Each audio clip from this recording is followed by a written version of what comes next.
Hola oyentes de Radio Sefaradi, bienvenidos nuevamente a Atenas y Jerusalén, tensiones filosóficas, como siempre de la mano del filósofo argentino Pablo Dreisig. ¿Qué tal, Pablo? Hola, ¿qué tal, Jorge? ¿Cómo estás? Muy bien, con ganas de seguir hablando de estos libros, de estos pensamientos y de estos pensadores. Hoy está centrado en un tema, el anatema, que en hebreo se dice jerem, y que en realidad hay mucha gente que lo conoce exclusivamente por Baruch Spinoza, ¿no? Claro.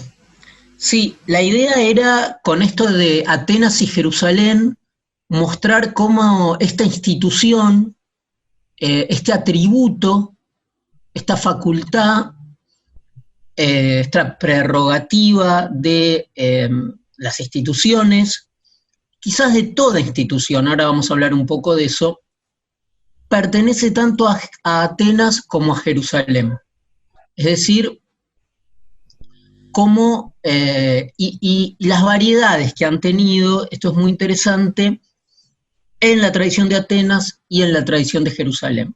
Lo primero que quizás uno podría decir es que de algún modo la exclusión, porque esto es el jerem o excomunión, ¿no? La exclusión de alguien, de un miembro, de un grupo, pertenece a la lógica inherente a todo grupo.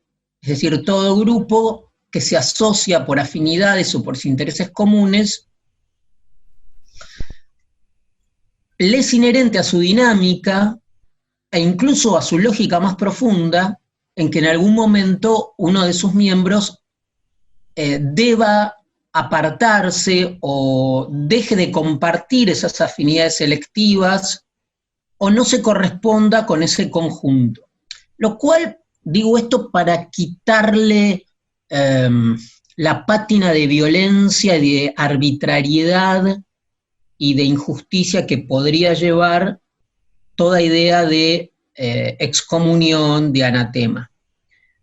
Por supuesto que la tiene, porque cuando se profiere, cuando la comunidad decide que un miembro ya no pertenece, por supuesto que esto está acompañado de una violencia simbólica y real muy importante.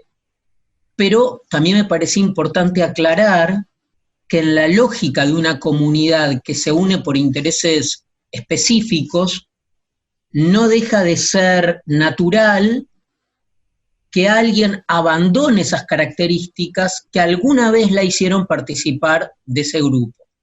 Porque la excomunión, el apartamiento del conjunto, no siempre es obra de un dictamen, sino que a veces forma parte de una decisión propia de darse de baja, de renunciar o de salir de determinado grupo. Esto para aclarar, digamos, metapolíticamente, antes de caer en el estereotipo de la violencia necesaria de la excomunión. Por otra parte, hay que decir que el jerem o el anatema, ahora vamos a hablar de la diferencia o la excomunión, para hablar de las grandes tradiciones de Occidente, ha sido un instrumento fundamental, por ejemplo, en el cristianismo. No voy a seguir el elenco de menciones que se hacen desde San Pablo hasta diversas encíclicas y decretos eclesiásticos sobre diversas declaraciones de excomulgación y de exclusión y de excomunión. Baste, sin embargo, mencionar algunas características que implica esta exclusión. En principio, la pérdida de la gracia, el impedimento de recibir los sacramentos, más grave todavía la exclusión de la Eucaristía hacia los excomulgados. Por supuesto que con el refinado aparato del derecho canónico, que tú sabes que es realmente una obra civilizatoria, todas las críticas que uno pueda hacer a la institución iglesia, pero realmente el derecho canónico es una obra de un refinamiento casuístico y una obra civilizatoria a lo largo del tiempo, no se reduce a la Inquisición ni mucho menos. Entonces el derecho canónico ha desarrollado algún tipo de atenuantes, como por ejemplo la falta de libertad que tuvo el individuo que cayó en apostasía, en herejía o en cisma, y también la ignorancia respecto a lo que hizo. La discusión si estas fuentes cristianas de excomulgación, de exclusión o de expulsión de la propia comunidad cristiana, católica o protestante, o los subgrupos protestantes, la discusión es cuánto tomó de la tradición judía de Jerusalén y cuánto tomó de Grecia. Y ahí hay que ir directamente al que siempre es el gran tema, que es la traducción. La Septuaginta, cuando se traducen los textos bíblicos al griego, y los traductores, se suponen que eran 70, y se supone que coincidieron los 70 sin haberse consultado en la misma traducción, por eso se la considera autorizada.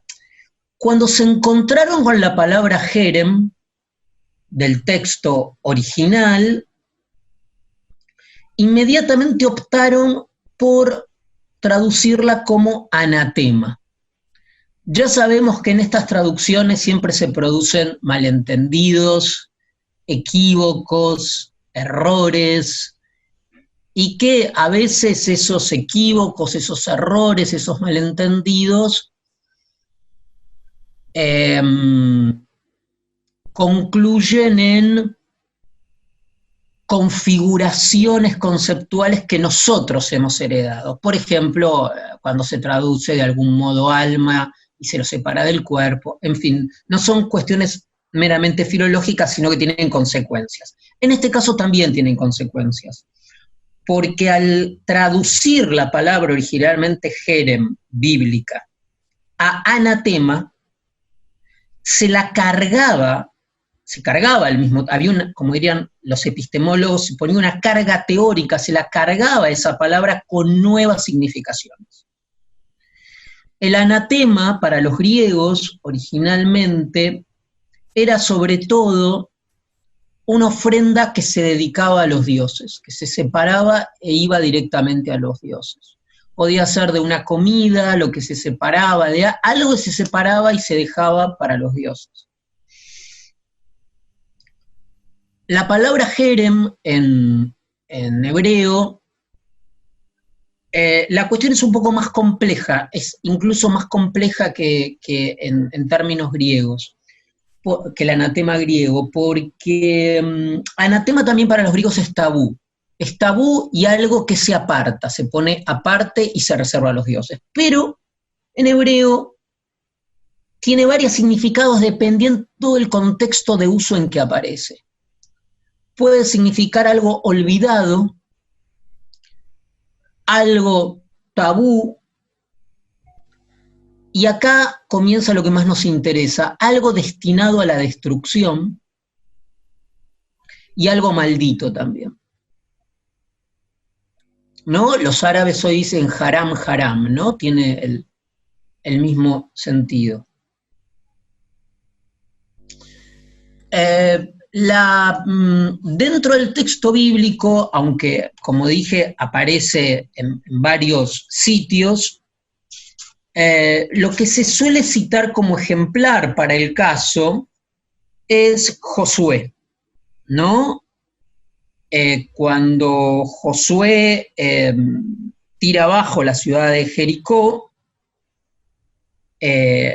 declara un anatema, un jerem, que es que la ciudad, dice, leo literalmente Josué 6, 17, 18, la ciudad será dada a Yahvé en anatema con todo cuanto hay en ella. Pero guardaros bien de lo dado al anatema, no sea que tomando algo de lo que así habéis consagrado, hagáis anatema el campamento de Israel y traigáis sobre él la confusión. Acá se condensan todos los sintagmas. Por un lado, el anatema es lo que tiene que ser apartado. Es decir, para decirlo muy claramente, no se toma el botín. Josué declara, esto es algo que en la antropología bíblica es muy importante. No se toma el botín, no se reparte el botín. Lo que es fruto de un asalto a una ciudad o de una toma, eso no se toca. Todo lo demás debe ser destruido. El oro será consagrado a Yahvé, la plata, el bronce y el hierro. O sea, todo lo que no puede arder. Lo demás debe ser destruido. Algo parecido después le va a pasar a Saúl con los animales. Recuerda, alguna vez hablamos del tema, el tema de el rey Saúl, que Dios le solicita que extermine todo y él deja, ¿no?, una parte. Es decir, esta idea de que hay que destruirlo todo, hacer arder todo, y lo que queda no debe ser tomado como botín. Cuando decía que condensa todos los sintagmas es porque aparte, si ese botín llega al campamento, si es apropiado, ese botín, el campamento quedará maldito. Fíjate, Jorge, toda la riqueza antropológica que hay acá. Acá hay una riqueza para el tema del tabú, el tema del botín, el tema de la destrucción. Es fascinante. Solo decir que el jerem, entonces, y por supuesto el jerem se refiere a la destrucción del enemigo. Hay algo también bélico muy fuerte en el jerem, ¿no? Ahora, como tú decías muy bien, la palabra jerem a cualquier interesado en temas judíos le suena inmediatamente a Spinoza, a Baruch Spinoza. Efectivamente, el 27 de julio de 1656, ¿no?, se declara un anatema, un jerem, a Spinoza se lo excluye de la comunidad. Y hay que decir también, y ahora vamos a referirnos un poco a eso, para comparar de nuevo con las instituciones cristianas y el derecho canónico, que el problema con la excomulgación o con el jerem o anatema en el judaísmo, que no hay una autoridad constituida. Es decir, vos no podés expulsar a alguien, tú no podés expulsar a alguien, o solo lo puedes expulsar desde un lugar de autoritas, de autoridad. Después de la destrucción del templo no hay una autoridad reconocida, o unánimemente reconocida, y por lo tanto no tiene validez ningún tipo de expulsión. Esto cobra mucha actualidad con algunas discusiones con la ortodoxia hoy, ¿no? En segundo lugar, Jorge, la excomunión fue de hecho levantada por Ben Gurión, creo que en 1953. Una nota al pie interesante. En el año 2012, la congregación Talmud Torah convocó a 4, yo recuerdo 2, grandes estudiosos, grandes scholars, académicos, no solo de temas judíos, sino, por ejemplo, Jonathan Israel es uno de los historiadores de la modernidad, del fenómeno de la modernidad y de la ilustración europea más importante que existen, además de que escribió muchísimo sobre Spinoza. Se lo convoca a Jonathan Israel, que es de Princeton, que recomendamos también cualquier libro de él. Vamos a dedicar algún programa a él especialmente. Y a Joseph Kaplan, que lo debes conocer, de la Universidad Hebrea de Jerusalén, que también se dedicó a publicar libros sobre los marranos y sobre Spinoza. Y para que también reestudien el caso de Spinoza. Eso fue en el 2012. Luego hubo importantísimos casos, no solo el de Spinoza, sino el de Uriel da Costa, que vamos a recomendar al final, la edición bilingüe, que está editada por Hiperión, de Espejo de una vida humana, de Uriel da Costa, con un estudio crítico y curada por Gabriela Albiac. Y es un texto muy valioso, porque es el precedente de Spinoza. Y finalmente, si nos queda tiempo, Jorge, hay un caso bastante interesante, digamos, para decirlo de algún modo, por lo positivo, que es el caso de Mendelssohn, de Moses Mendelssohn, ¿no? El gran filósofo alemán, en mi opinión, uno de los grandes filósofos del judaísmo, de la filosofía judía. Y voy a contar rápidamente una anécdota que me parece interesante. Otro día podemos dedicar un programa especialmente a esto, pero ahora lo voy a contar un poco por arriba. En el año 1782, un funcionario de la corte, ¿no?, de José II de Austria, elabora un informe, un ilustrado, un filósofo y funcionario de la corte, ilustrado y propulsor de la tolerancia, llamado DOM, D-O-H-M, propone, escribe un libro, un tratado llamado Sobre la mejoría civil de los judíos, haciendo un programa muy ambicioso para que todos los judíos de Alemania y de Austria, del imperio, pudiesen acceder a la vida civil, a la ciudadanía, y este plan incluía una reconversión de los judíos de su calidad de supuestamente prestamistas y comerciantes, que no era el caso, que fuese así en su totalidad, pero bueno, de su calidad de estar privados del uso de la tierra y de no participar de la vida pública, de poco a poco ir incorporándolos a profesiones liberales, a la educación común. Un programa, un libro importantísimo, entre comillas, de una mano, dando una mano al proceso de secularización e integración ciudadana de los judíos en el área del imperio. Mendelssohn, con buenas razones, debería haber saludado, por supuesto, la propuesta de Dom, la objeta.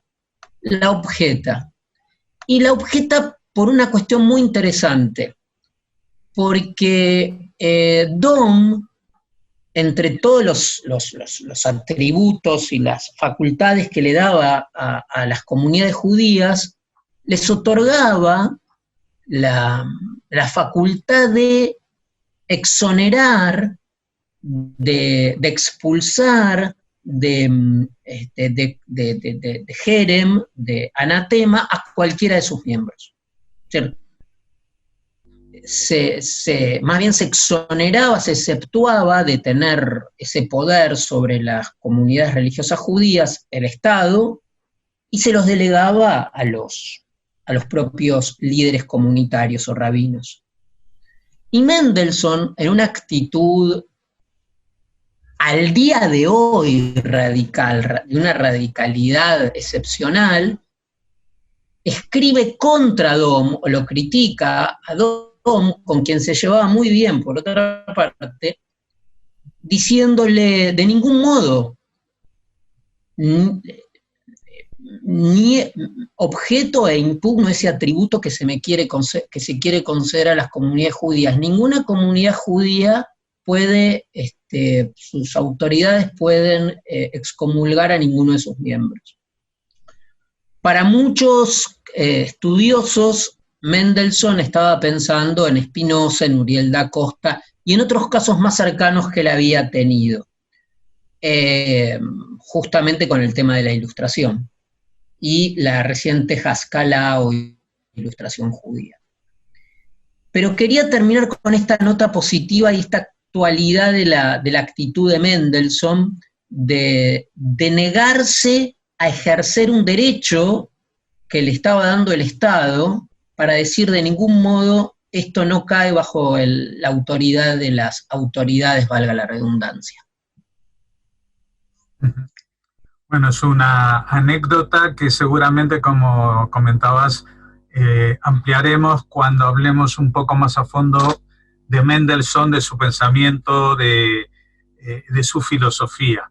En este momento vamos a cerrar este tema del anatema, jerem o excomulgación, diferentes nombres, pero para que, aunque siempre hablamos de extensiones filosóficas entre distintos puntos de vista, en este caso sí coinciden con un supuesto casi antropológico, inmanente a la condición humana, que es el espíritu gregario y cómo acepta o rechaza a alguno de los miembros, ¿no? Aunque en general, sin duda, aunque en general solemos pensar en la presión del grupo sobre el individuo y no como una decisión personal, aunque también cabe ese supuesto, ¿no? de aislarse del grupo.